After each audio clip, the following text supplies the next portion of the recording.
नमस्कार मित्रांनो, तुमचं माझ्या कुकिंग डायरीज विथ राहुल या चॅनलमध्ये सहर्ष स्वागत. मित्रांनो, आज आपण रेस्टॉरंटमध्ये किंवा एखाद्या कॅफेमध्ये मिळणारं चीज गार्लिक ब्रेड कसं बनवायचं हे पाहणार आहोत. ही रेसिपी अत्यंत सोपी आहे आणि झटपट बनणारी आहे, त्यामुळे व्हिडिओ शेवटपर्यंत नक्की पहा. चला तर मग रेसिपीला सुरुवात करूयात. सर्वात आधी मिक्सरचं एक भांडं घ्यायचं आहे. त्यामध्ये आपण 6 ते 7 लसणाच्या पाकळ्या घालूयात. आता इथे तुम्ही तुमच्या आवडीनुसार लसूण कमी जास्त करू शकता. त्यानंतर आपल्याला 1 ते 1.5 चमचा बटर घालायचा आहे. थोडीशी कोथिंबीर घालूयात. कोथिंबीर जेवढी फ्रेश असेल तेवढा चांगला रिझल्ट आपल्याला येणार आहे. आता मी इथे थोडंसं चिली फ्लेक्स घातलेलं आहे. त्यानंतर थोडंसं ऑरिगॅनो घालूयात. आता चिली फ्लेक्स आणि ऑरिगॅनो तुमच्या चवीनुसार कमी जास्त करू शकता. आता थोडंसं 1 चमचा पिझ्झा सॉस घेतलेला आहे. त्यानंतर 1 चमचा टोमॅटो केचपसुद्धा घालूयात. आता आपण हे सर्व मिश्रण मिक्सरला बारीक वाटून घेऊयात आणि याची एक स्मूथ पेस्ट बनवून घेऊयात. तर अशा प्रकारे आपली पेस्ट तयार आहे. आता मी इथे 2 ब्रेड घेतलेले आहेत. त्यावरती आता आपण जी पेस्ट बनवलेली आहे ती स्प्रेड करून घेऊयात. आता ही जी पेस्ट आहे ती ब्रेडच्या कानाकोपऱ्यापर्यंत व्यवस्थित लागली पाहिजे.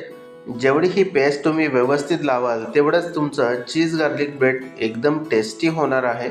आता एका ब्रेडला पेस्ट लावून झालेली आहे, त्याचप्रमाणे मी दुसऱ्या ब्रेडलाही पेस्ट लावून घेत आहे.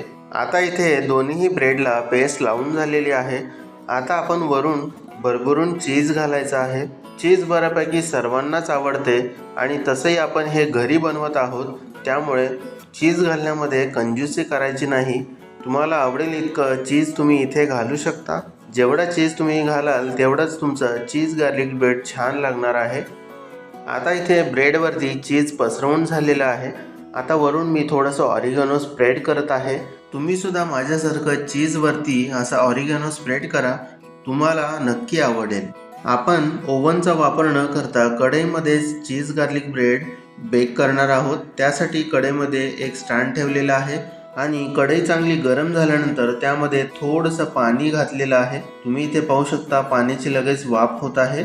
आता चीज गार्लिकची प्लेट कढईमध्ये स्टँडवरती ठेवायची आहे आणि वरती झाकण लावायचं आहे. तुम्ही इथे पाहू शकता 5 मिनिटानंतर चीज पूर्णपणे वितळलेलं आहे. आता आपण चीज गार्लिक ब्रेड बाहेर काढूयात. आता आपण या ब्रेडचे छोटे छोटे पीसेस बनवूयात.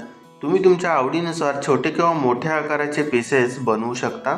आता आम्ही एक पीस तुम्हाला काढून दाखवत आहे. चीज पूर्णपणे व्यवस्थित वितळलेला आहे आणि परफेक्ट असा चीज गार्लिक ब्रेड तयार आहे.